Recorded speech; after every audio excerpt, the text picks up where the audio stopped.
قبل ما نعود إلى الاستوديو، هذه من أسوأ مباريات المنتخب الدنماركي. يعني ما شاهدت المنتخب الدنماركي من زمان بهذا الشكل. لكن أنا أريد أن أسأل، هو المنتخب الدنماركي كان سيء أم أن المنتخب التونسي هو الذي فرض نسق لعبه ولعبه وأدائه على المنتخب الدنماركي؟ أظن أنه مزيج.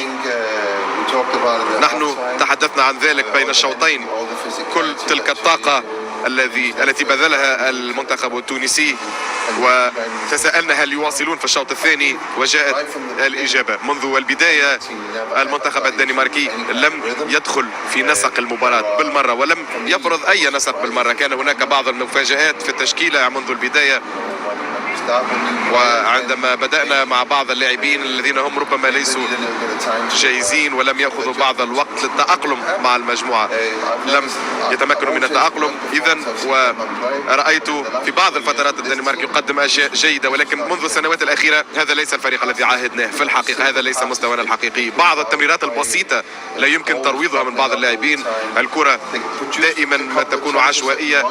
كان هناك بعض الفرص في مباراة مثل هذه تأتي فرص قليلة جدا. كورنيليوس كان لديه الرأسية على العارضة، وأنا حتى الآن مندهش من طريقة إضاعة فرصة مثل هذا، وحارس المرمى قام بإنقاذ رائع كذلك من تسديدة إريكسون، وهذا كان يمكن أن يغير ربما الأجواء بالنسبة لي الآن، لأن ربما هذا ما كنا ننتظره. ربما كنا ننتظر اللحظة التي تأتي فيها فرصة ربما واستغلالها، ولكن هذا لم يحصل اليوم. ولكن يجب أن أقول المنتخب التونسي فاجأني بكل صراحة بنظامه تكتيكيا، انضباط كبير جدا، قوة جسدية كذلك لاحظتها من هذا المنتخب، وروح الفريق. أنا لم أتوقع ذلك بكل صراحة، وربما أنا كنت متعجرفا نوعا ما، أو ربما توقعت أننا سنكون أفضل. كلا، في الحقيقة لا يمكن أن تتوقع أمرا مثل هذا.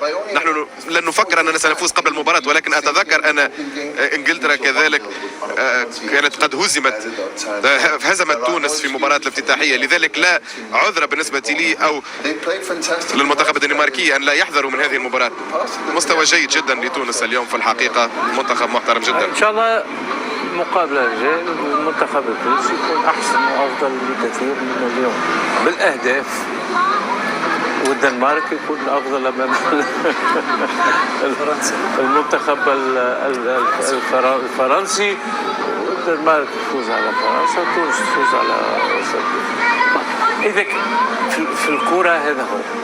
إذا فيه نتيجة جات وفيه بصيص من الأمل تدخل الحسابات عادي جدا، عادي جدا. لكن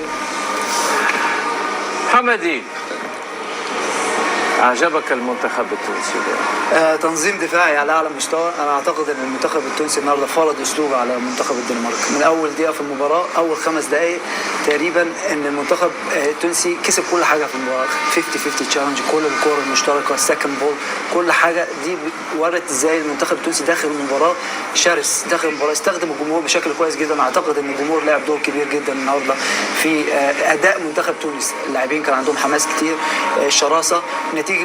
نتيجة فوز منتخب السعودية على الأرجنتين ادتهم دفعة كبيرة جدا، نزلوا بشراسة كبيرة. أعتقد أتفق مع بيتر إن المنتخب الدنماركي، يعني متفرج على المنتخب الدنماركي في اليورو، بعد اليورو يعني اسلوبهم وادائهم ممتاز جدا. النهارده دي اسوأ مباراه ليهم. كل الخطوره للمنتخب الدنماركي اليوم كانت من الكره الثابته، يعني التصويبه الوحيده كانت من إريكسون تصدى ليها حارس المرمى بشكل ممتاز. ولكن كل تواجد منتخب الدنمارك في منطقه جزاء منتخب تونس كله من كره ثابته، ما عندهمش اي نوع من انواع الخطوره من مفاتيح اللعب. يعني كل الناحيه الهجوميه لمنتخب الدنمارك النهارده تصدى ليها دفاع منتخب تونس بشكل ممتاز جدا. تنظيم الدفاع على اعلى مستوى. ال5 مدافعين عارفين هم عاملين ايه. 2 وسط الملعب اتكلم عليهم كابتن ان الاثنين واقفين في نص الملعب عارفين ادوارهم الهجوميه ايه وادوارهم الدفاعيه. طبعا النهارده العبيدي اخذ احسن لاعب في المباراه، وانا اتفق ان الليفت وينج باك طبعا العبدي قدم مباراه دفاعيه على اعلى مستوى. يعني بيتر كان بيتكلم ان الراجل ده بيأدي بشراسه كبيره كبيره جدا، عنده حماس كبير جدا. يعني ما فيش ولا كوره مش عارفين يتنفسوا منتخب الدنمارك من الناحيه دي، لان الراجل واقف صح، البوزيشن بتاعه صح، عارف حافظ كل حاجه. فاداء ممتاز لمنتخب تونس، ايجابيات كتيره قوي جدا لمنتخب تونس. كلين شيت النهارده في اول مباراه في كاس العالم مهم جدا. لدينا متسع من الوقت للحديث اكثر محمدي. طبعا الى الاجواء خلينا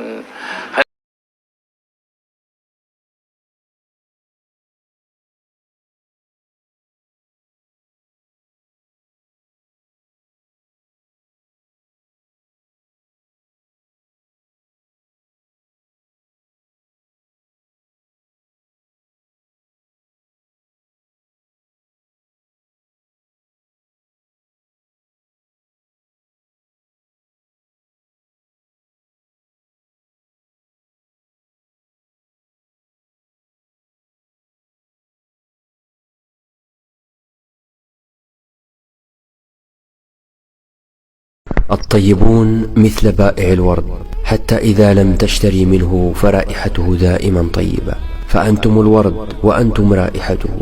سأظل أقصدكم بكلماتي، قريبون أنتم أم بعيدون، لن يختلف شيء.